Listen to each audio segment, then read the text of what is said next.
we are doing very well. That was an action-packed and scheduled broadcast with Sydney, with Tandy and Kalalamba. Fantastic, very good job there, Sydney.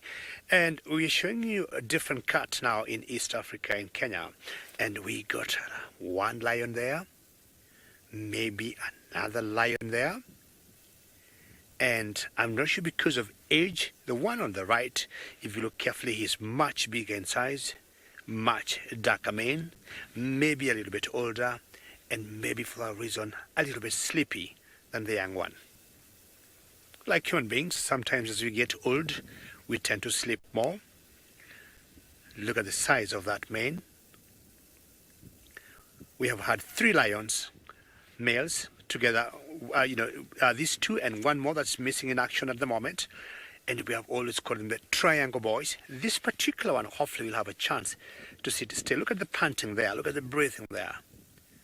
It's because of the heat of the day. Very good job there, James. So this particular one, we call him the short tail. Oops. And that one is moving. And we call that one the fang. If you like to see him yawn, do you have a limp? Or just you have yet to balance yourself? Observation, a bit of a wee, a bit of a number 2. Okay. So common once you sleep and you wake up. Sometimes that's how you balance yourself. Beautiful wind blowing through the other mane on that like mohawk. On the grass. And I was talking to Manu earlier, and Manu was telling me, well, this might be a sign of some rains coming. James, do you think got some rain? Yeah, and Megan Final Control says fantastic, and this big one here is big. You're sorry, so much dust going in your mouth. So sorry. What can we do? And that's not the best way to wake up, eh? I feel sorry for you. Short tail. It got nothing to do with me, not James, not Manu. It's Mother Nature. And a blessing in disguise for us. We are able to see your beautiful mane. So this one here, we call him the short tail. If he stands up, we'll see he's missing part of the tail. It's like half the normal length of a lion tail, and I do not know what might have happened.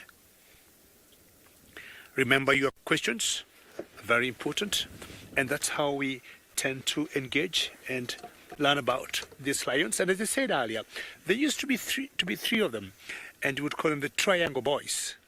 What happened to one, we do not know, but for the last 3 months, we have not seen the third one. So the big one there is having a little scratch, James, as you can see there.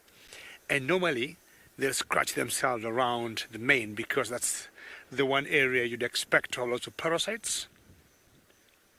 It's easy for them to anchor themselves. Beautiful yawn, well done, short tail.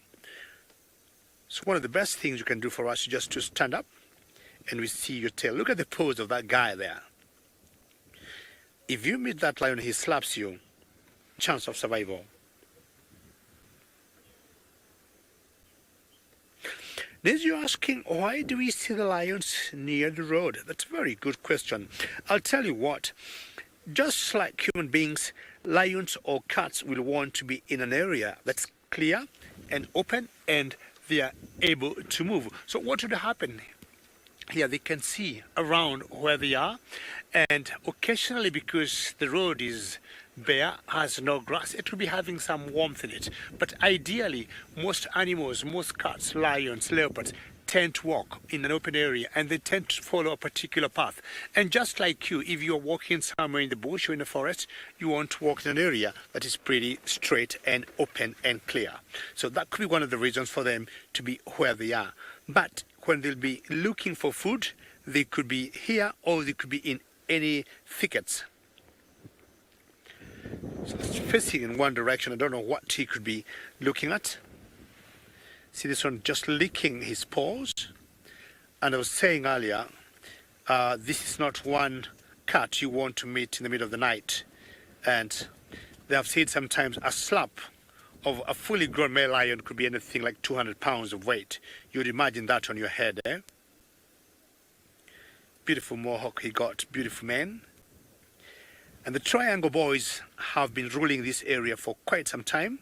And when we see them mating with pride of lions, this particular guy will always have the upper hand in choosing or having the mating rights. Beautiful. Well done, James. Look at the wind blowing through the grass and the mane. What are you looking at, sir? Or what are you thinking?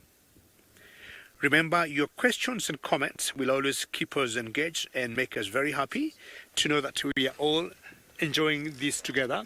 And I'll just try to reposition a little bit and see if they can give you a little different angle, because I think the wind, as it has picked up, is kind of bothering them and they do not want to be in the same position they were before. Let me reposition a bit and see whether they can get a different angle of these guys. Alrighty.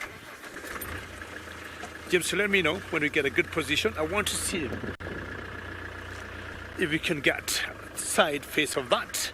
And my brother Steve Ovo is always walking. Tell us, how are you tracking, Steve? Thanks, David.